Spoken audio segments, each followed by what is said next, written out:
সুলতানিয়া قال رسول الله صلى الله عليه وسلم রাসূল সাল্লাল্লাহু আলাইহি ওয়াসাল্লাম বলেন কানাত বানু ইসরাঈল তাসুসুহুমুল আম্বিয়া বনি ইসরাইলের জনগণের বিষয়াদি পরিচালনা করতেন নবীগণ কুল্লামা হালাকা নাবিয়্যুন খলাফাহু নাবিয়্যুন একজন নবী ইন্তেকাল করলে পরবর্তী নবী তার স্থলাভিষিক্ত হতেন ওয়া ইন্নাহু লা নাবিয়্যুন বা'দি কিন্তু আমার পরে আর কোনো নবী নেই ওয়াসায়াকুনু খুলাফাউ ফায়াকসুরুনা তবে অসংখ্য খলিফা হবেন ক্বালা সাহাবারা রাদিয়াল্লাহু আনহুম জিজ্ঞাসা করলেন ফামা তা'মুরুনা তখন আপনি কি করতে নির্দেশ প্রদান করেন ক্বালা রাসূলুল্লাহ সাল্লাল্লাহু আলাইহি ওয়াসাল্লাম বলেন ফু বাইআতাল আউয়ালি ফাল আউয়ালি তোমরা একজনের পর একজনের বায়াত পূর্ণ করো আতুহুম হাক্কাহুম অতঃপর তাদের হক আদায় করো ফাইনাল্লাহা সাইলুহুম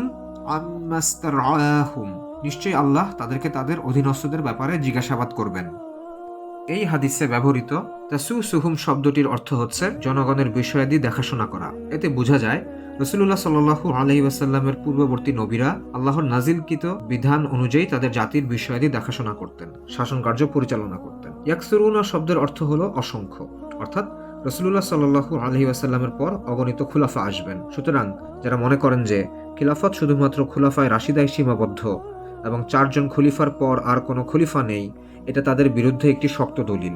খিলাফায়ে রাশিদার পর খিলাফা ছিল, এটা মানতে যদি কারো আপত্তিও থাকে, তবুও আবার খিলাফা প্রতিষ্ঠিত হবে এবং অগণিত খলিফা আসবেন, এটা অস্বীকার করার কোনো উপায় নেই। একটি হাদিসে খিলাফা 30 বছর থাকবে বলে যেই উল্লেখ আছে, তা হতে খিলাফা শুধুমাত্র খুলাফায়ে রাশিদা পর্যন্ত সীমাবদ্ধ করার সুযোগ নেই। কেননা অন্য আরেকটি হাদিসে কুরাইশ বংশ হতে 12 জন খলিফার উল্লেখ আছে। এতে বোঝা যাচ্ছে যে রাসূল সাল্লাল্লাহু আলাইহি ওয়াসাল্লামের পর উক্ত 30 বছরের খিলাফত হলো নবুয়তের আদলে খিলাফত।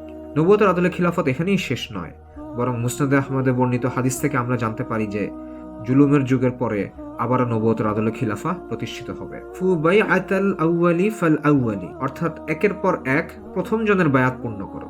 এই ব্যাপারে ইমাম নববী রাহমাতুল্লাহি আলাইহি বলেছেন যে এতে ইঙ্গিত পাওয়া যায় যে একই সময়ে একের অধিক খলিফা থাকা অবৈধ। প্রথম পাঠ এ পর্যন্তই। আসসালামু আলাইকুম ওয়া রাহমাতুল্লাহি ওয়া বারাকাতুহু।